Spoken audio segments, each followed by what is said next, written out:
হরে কৃষ্ণ। রাধাসখী রান্নাঘরে আপনাদের সবাইকে স্বাগতম। তো আজকে আমরা ভগবানের জন্য তৈরি করছি সিম ভাজি। তো এখন বাজারে প্রচুর পরিমাণে সিম পাওয়া যাচ্ছে। শীতকালীন বিভিন্ন সবজির মধ্যে সিম হচ্ছে অন্যতম।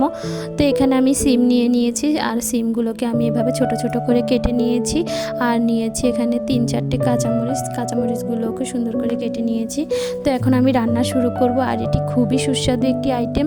এই আইটেমটা দিয়ে এক থালা অন্ন অনায়াসে শেষ করা যায়। তো আপনারা একদিন ভগবানের জন্য এভাবে করে দেখবেন। তো এখানে আমি সরিষার তেল দিয়ে দিয়েছি এখানে 1 চামচ কালো জিরে। আর কালো জিরেটা যখন একটু ভালোভাবে হয়ে যাবে তখন এখানে আমি দিয়ে দেব সামান্য একটু হিং। তো হিংয়ের পরিমাণটা এখানে আমি একদমই কম দিয়েছি, 1 চিমটির মতো। তো হিংটা যখন একটু হালকা লাল হয়ে যাবে তো অবশ্যই কিন্তু হিংটা লাল হওয়ার পরে আপনাকে সিমটা দিতে হবে, কারণ না হলে কিন্তু হিংয়ের যে কাঁচা গন্ধটা ওইটা থেকে যাবে। এরপর আমি এখানে সিমগুলো দিয়ে দেব।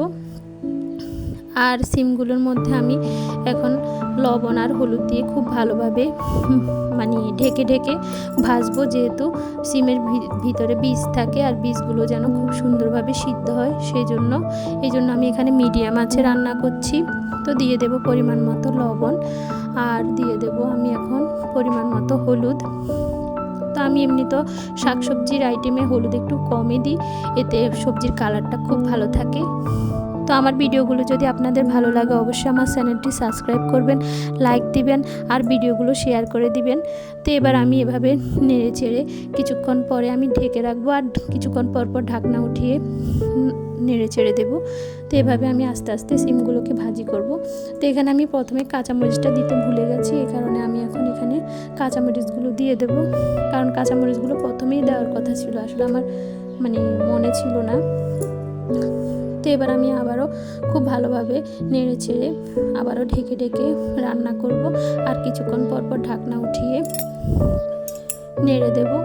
আর এই সিম ভাজিটা অনেক সুস্বাদু, এটি আপনারা চাইলে রুটি পরোটার সাথেও খেতে পারেন, আবার অন্যের সাথেও পেতে পারেন। তো এটি অনেক সুস্বাদু একটি আইটেম। তো এই সিম ভাজিতে কিন্তু আমি অন্য কোনো মশলা আর ইউজ করব না, খুব কম মশলায় এই ভাজিটা হয় আর খুবই সুস্বাদু। তো আমি শুধু ঢাকনা দিয়ে কিছুক্ষণ পর নেড়ে চেড়ে রান্না করব। আর যখনই সিমের বীজগুলো সিদ্ধ হয়ে যাবে তখনই কিন্তু এই ভাজিটা হয়ে যাবে। তো আমি এখানে কিন্তু একটা বীজ চেক করে নিচ্ছি, এই যে আমার কিন্তু ভাজিটা হয়ে গেছে, কারণ বীজগুলো খুব সুন্দর করে সিদ্ধ হয়ে গেছে আর বেশি সময় লাগে না এই রান্নাটা করতে।